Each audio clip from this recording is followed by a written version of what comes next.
إلهي ربنا ما يريحك مع أي واحدة تاني غيري. لا أنا مش فاهمة ومحتاجة أفهم إيه الهطل اللي بيحصل على السوشيال ميديا ده. شاب صغير اتوفى، الله يرحمه، واهله موجوعين عليه ومراته موجوعه عليه وعياله موجوعين عليه، وانتوا طالعين عمالين تقولوا اصل هي دعت عليه، اصل هي عملت فيه.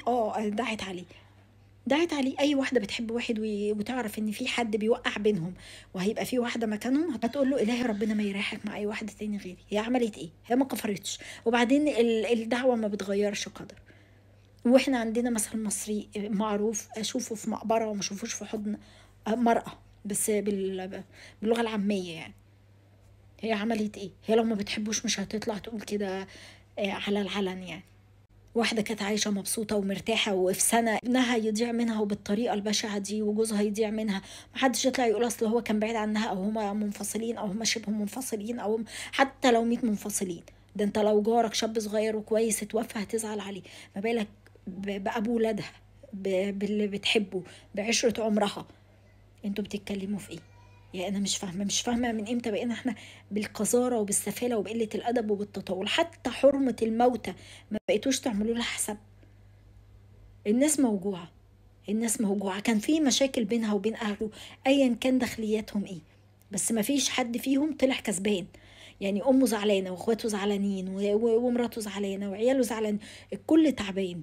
فانتوا ما تتكلموش في الخلافات اللي قبل كده. اللي قبل كده كانوا هم بيتخانقوا مع بعض عشانه، هو روح الله يرحمه.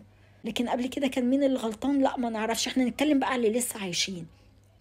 انت كأم مش هتخسري حاجة لما ابنك يعيش مرتاح في بيته مع عياله، حتى لو ما بتحبش مراته. حتى لما تموتي تلاقي اللي يقول الله يرحمها، الله يرحمك يا تيتا، مش يقول ارتاحت وريحت كانت ست عقربة. انت كأخت تستفيدي ايه لما تبوظي حياة اخوكي؟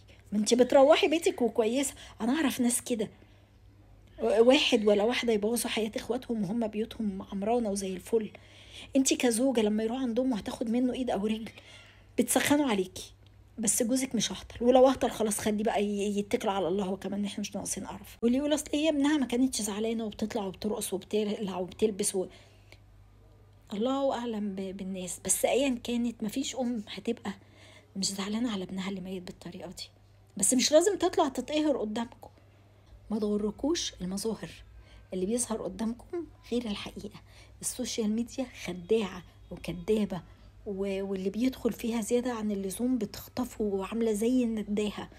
فخلي عندكم دم شوية. اللي مش عارفين تقولوا حاجة كويسة اسكتوا، اسكتوا. الموت ليه رهبة. كفاية بقى شغل الدجل والشعوذة والجلجلة اللي بيحصل ده، عشان دي اسمها عدم تربية. دي مش قلة أدب، لا ده عدم تربية بصراحة.